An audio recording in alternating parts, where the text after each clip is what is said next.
그때에 선견자 하나니가 유다 왕 아사에게 나와서 그에게 이르되 왕이 아람 왕을 의지하고 왕의 하나님 여호와를 의지하지 아니하였으므로 아람 왕의 군대가 왕의 손에서 벗어났나이다.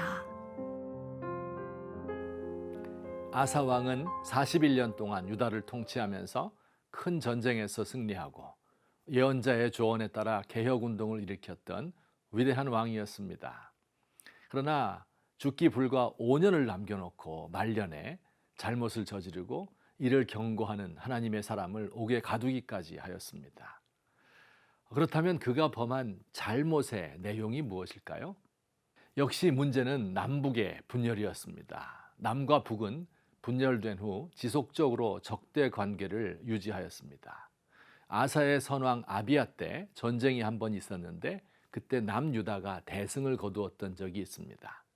아사 왕은 워낙 강대하였기 때문에 북이스라엘이 오랫동안 감히 침공하지 못하였습니다.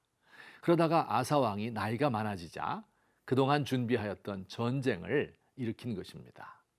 북이스라엘의 침공 소식을 들은 아사는 이를 막기 위하여 외교적 전략을 사용하였습니다. 북이스라엘의 북동쪽에 있는 아람이라는 나라에 금, 은의 조공을 바치고 북이스라엘을 공격하도록 한 것입니다. 자신의 왕궁과 하나님의 전 곳간에 있는 금은을 모아 바쳤습니다.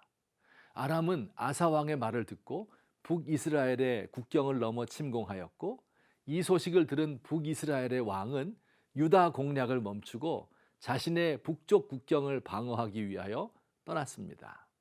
여러분 어떻게 생각하십니까? 잘한 것이죠? 자기를 공격하는 북이스라엘을 대신 공격해 달라고 먼 나라를 이용한 것입니다. 가까운 나라와는 적대 관계를 유지하고 먼 나라와 친하게 지내는 전형적인 원교 근공 외교입니다. 아사는 지혜로운 외교를 통하여 피 한 방울 흘리지 않고 승리를 거두었습니다. 자, 그런데 여러분, 하나님은 이러한 아사를 책망하십니다. 그 이유를 이렇게 말씀하셔요. 왕이 아람 왕을 의지하고 왕의 하나님 여호와를 의지하지 아니하였으므로 아람 왕의 군대가 왕의 손에서 벗어났나이다. 무슨 뜻입니까? 첫째, 아사가 하나님이 아닌 아람의 왕을 의지하였다고 합니다. 아사가 젊었을 때는 더 큰 나라, 더 강한 군대가 쳐들어왔을 때 하나님을 의지했었죠. 여호와여, 힘이 강한 자와 약한 자 사이에는 주밖에 도와줄 리가 없습니다. 이렇게 부르짖었어요. 그런데 이제 하나님께 바친 성전의 금을 아람 왕에게 보낼 정도로 하나님보다 아람 왕을 의지하였습니다. 위기를 만나 하나님께 간구하고 그와 의논하기보다 인간의 전략을 먼저 생각한 것입니다. 그의 마음이 하나님이 아닌 아람에게 기울었습니다. 그러나 여러분, 마음은 그렇다 치고 그의 외교 정책은 훌륭한 것이 아니었을까요? 두 번째, 하나님의 사람의 책망입니다. 아람 왕의 군대를 불러들이는 것이 훌륭한 외교 정책이 아니라는 것입니다. 아람 왕의 군대가 왕의 손에서 벗어났나이다. 앞으로는 아람과의 전쟁이 있을 것입니다. 이렇게 말합니다. 무슨 뜻일까요? 강대국 아람은 지금의 시리아인데요. 당시 영토를 확장하려는 야욕에 불타던 강대국이었습니다. 마침 아사 왕이 침략의 발판을 마련해 준 것입니다. 이제 아람의 왕은 북이스라엘을 침공할 뿐 아니라 얼마 후 남유다까지 침공해 들어올 것입니다. 강대국을 의지하는 나라는 결국 강대국에 잡아먹히고 맙니다.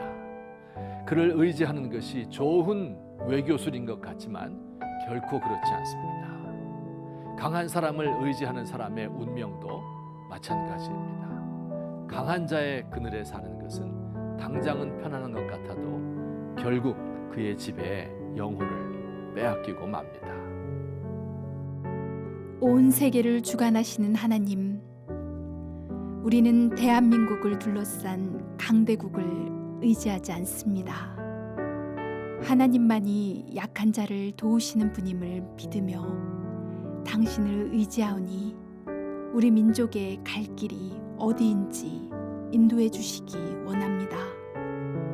나를 둘러싼 힘과 권력들 사이에서 영혼을 잃어버리지 않게 하시고 우뚝 서서 나에게 주신 사명을 감당하게 하소서.